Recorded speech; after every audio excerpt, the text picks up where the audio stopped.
വിഷ്ണുമായ സ്വാമിയുടെ പൂജകളും ഹോമങ്ങളും ഗുരുതി പൂജകളും ചെയ്തു കഴിഞ്ഞാൽ ഞാൻ ഓരോ വ്യക്തിയുടെ അടുത്തും പറയാറുള്ള കാര്യം, നിങ്ങളുടെ ആഗ്രഹത്തിന് വേണ്ടി, ആവശ്യത്തിന് വേണ്ടി, അത് എന്താവശ്യമാവട്ടെ, അതിൽ നിങ്ങൾ സ്വാമിയുടെ അടുത്ത് വന്നു സ്വാമിയെ വിശ്വസിച്ചു, സ്വാമിയെ ക്ഷണിക്കുകയും പ്രസാദിപ്പിക്കുകയും ചെയ്യുന്ന, സ്വാമിയെ വിശ്വസിക്കുകയും ചെയ്യുന്ന അതിശക്തമായിട്ടുള്ള പൂജകളും ഗുരുതികളും നിങ്ങൾ ചെയ്തു കഴിഞ്ഞു.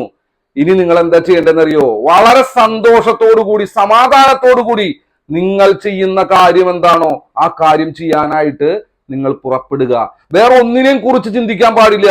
നിങ്ങൾ സ്വാമി ഇത് ചെയ്തു തരുമോ, അത് എപ്പോ നടക്കും എന്ന് ചിന്തിക്കുമ്പോഴാണ് നിങ്ങൾക്ക് പൂജകളുടെ ഫലം കിട്ടാത്തതായിട്ട് നിങ്ങൾക്ക് തോന്നുന്നത്.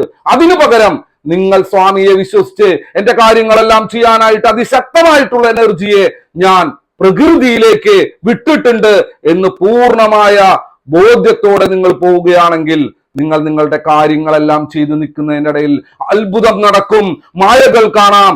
അതിശക്തമായിട്ടുള്ള ഒരു ശക്തി നിങ്ങളുടെ ജീവിതത്തെ നയിക്കുന്നതായിട്ട് നിങ്ങൾക്ക് ഫീൽ ചെയ്യും. അങ്ങനെ വരുമ്പോൾ നിങ്ങൾക്ക് മനസ്സിലാവും അതിശക്തനാണ് നിങ്ങളുടെ ദൈവം. വിഷ്ണുമായ സ്വാമിയും ചാത്തന്മാരും നിങ്ങളുടെ കൂടെയുണ്ടെന്നുള്ള ഫലം നിങ്ങൾക്ക് അനുഭവപ്പെടും. ഇല്ലെങ്കിൽ നിങ്ങളെ സംബന്ധിച്ചിടത്തോളം അത് മാത്രമാണ് നിങ്ങൾ പ്രതീക്ഷിച്ച് നടക്കുന്നതെങ്കിൽ എന്താണ് എനിക്ക് സംഭവിക്കുന്നത്, എന്താണ് എന്റെ പൂജകളുടെ ഫലം എന്ന് ചിന്തിച്ചിരുന്നാൽ നിരാശയായിരിക്കും നിങ്ങളിലേക്ക് ദുഷ്ടശക്തികൾ കൊണ്ടുവരിക. അപ്പൊ അതുകൊണ്ട് ദൈവമുണ്ട്, ദൈവത്തിന്റെ ശക്തി കൊണ്ടെന്ന് മനസ്സിലാക്കി മുന്നോട്ട് പോവുക, നിങ്ങളുടെ പ്രവർത്തനത്തിലേക്ക് പോവുക.